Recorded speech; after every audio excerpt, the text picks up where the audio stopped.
اکثر لوگوں کو یہ مسئلہ نہیں پتا ہوتا کہ اگر نماز کے ساتھ جماعت کے ساتھ لیٹ شامل ہوئے جیسے تیسری چوتھی رکعت کے اندر، تو پھر نماز کو اپنی کو کیسے پورا کرنا ہوتا ہے۔ بہت سارے لوگ غلطی کر رہے ہوتے ہیں، اس کو تفصیل کے ساتھ سمجھ کے کمنٹ میں بتا دیجیے گا کہ آپ کو پہلے سے پتا تھا یا پھر کچھ سیکھنے کو ملا ہے، اور ثواب کی نیت سے دوسروں کے ساتھ شیئر بھی کر دیجیے گا۔ یہ بات یاد رکھیں، اگر جماعت کے ساتھ آپ لیٹ شامل ہوئے، چاہے آپ پہلی رکعت میں تھوڑا لیٹ ہو گئے، دوسری میں، تیسری میں یا چوتھی میں شامل ہوئے، پہلی میں اگر آپ رکوع سے پہلے شامل ہو گئے یا رکوع میں شامل ہو گئے تو وہ رکعت آپ کو مل جائے گی، آپ نے مکمل ساری نماز امام کے ساتھ ہی پڑھنی ہے۔ اور اگر رکوع سے سر اٹھانے کے بعد یا پہلی رکعت کے سجدوں میں آپ شامل ہوئے ہیں تو ایسی صورت میں وہ پہلی رکعت آپ کی امام کے ساتھ نہیں ہوئی، آپ نے 3 رکعتیں، اگر 3 رکعتوں والی نماز ہے تو 3 رکعتیں امام کے ساتھ پڑھ کے چوتھی آپ نے خود سے پڑھنی ہے۔ میں طریقہ بتاتا ہوں کیسے۔ اگر آپ 2 رکعتوں کے بعد شامل ہوئے، اگر آپ 3 رکعتوں کے بعد شامل ہوئے، یعنی جیسے مثال کے طور پر اگر آپ دوسری رکعت میں شامل ہوئے تو آپ دوسری، تیسری، چوتھی امام کے ساتھ پڑھ لیں گے۔ جب امام سلام پھیرے گا تو آپ نے سلام نہیں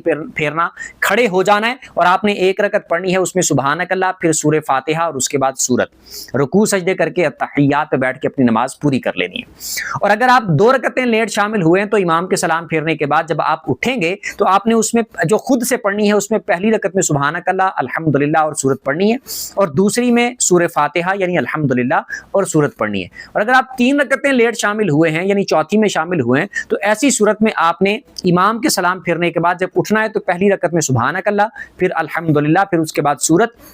رکوع سجدے کر کے التحیات پہ بیٹھنا ہے، پھر اس کے بعد آپ نے التحیات پڑھ کے آگے درود دعا نہیں پڑھنی، اور پھر آپ نے اگلی رکعت کے لیے کھڑے ہو جانا ہے۔ اس میں آپ نے سورہ فاتحہ یعنی الحمدللہ پڑھنی ہے، اس کے بعد سورت پڑھنی ہے، اور پھر آپ نے رکوع سجدے کر کے یہ تیسری رکعت مکمل کرنی ہے، پھر آپ نے اٹھنا ہے ایک اور رکعت پڑھنے کے لیے۔ اس میں آپ نے پھر صرف سورہ فاتحہ پڑھ کے رکوع کر دیں تب بھی ٹھیک ہے، سورت پڑھنا چاہیں تو آپ کی مرضی ہے۔ اس طرح پھر آپ نے اس کے رکوع سجدے کر کے التحیات پہ بیٹھ جانا ہے، التحیات پڑھ کے، درود پڑھ کے، دعا پڑھ کے، سلام پھیر کے آپ نے اپنی نماز کو پورا کر لینا ہے۔